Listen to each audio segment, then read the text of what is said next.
that's just one more thing the R5 can do. This was not the reason why I bought the Canon R5. For me, videos is a priority, and that was the driver which influenced me to upgrade to the R5 from the 5D Mark IV. The R5 for me is the most exciting Canon release since the 5D Mark II times.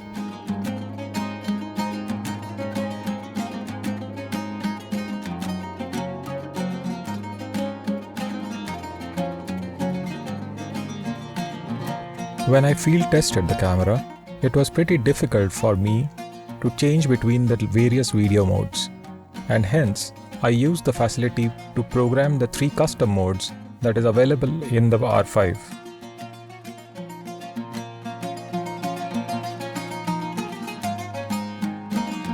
The fully articulated screen on the R5 allows me to place this camera in some amazing positions with the all-time view of my subject.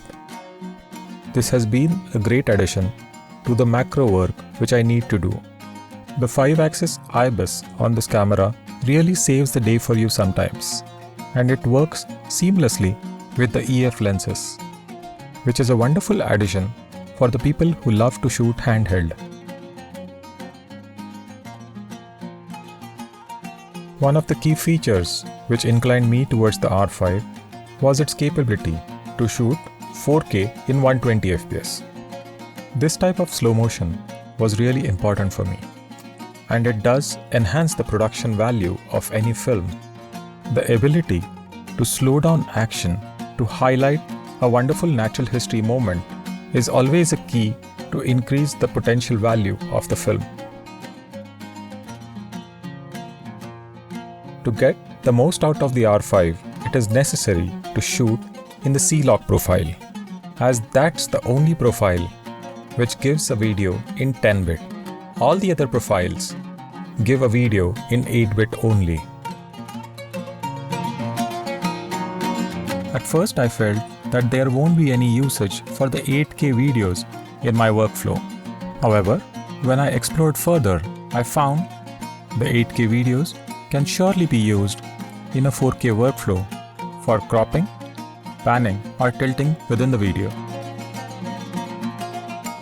I have used the R5 pretty exclusively on the EF class, and till date it has performed really well. For the wildlife shooters like me, who are always on a lookout for that extra reach, the R5 provides a facility to be used in the APS-C mode, which enhances the reach by 1.6 times without losing any quality. One of the key features of the R5 was the introduction of the 5-axis in-body stabilization, or the IBIS, in the Canon cameras for the very first time. The maximum that I have been able to handhold with the IBIS and get a stable video has been at 200 mm. The animal eye autofocus is one of the amazing features of this camera, and in wildlife it does perform very well. I was pleasantly surprised by the ability of this camera to locate the eye of this Eurasian wryneck and keep it in focus. It is a pretty cryptic looking bird. The low light performance of this camera has really been exceptional. Trying videos at dawn and post sunset have really yielded great results. This video of the Indian wolves has been recorded half an hour post sunset. Still, the camera was able to focus and keep track of the subjects even in this low light. The new 45 megapixel sensor on the R5 gives tremendous amount of details in the images.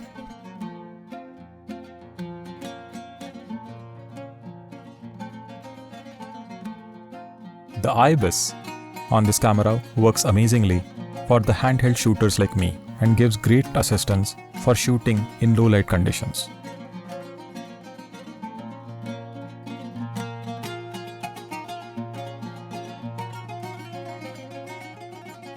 I got an opportunity to test the new lens from Canon, which is The RF 600 f11, it is a pretty unique lens for a 600 mm. Weighing less than a kg, this is pretty much a hand-holdable lens in most of the circumstances.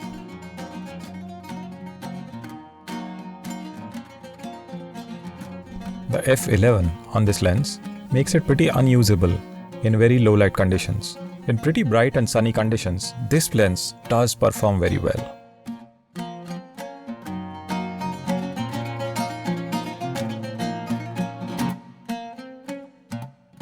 In videos, this lens does lose its autofocus sometimes.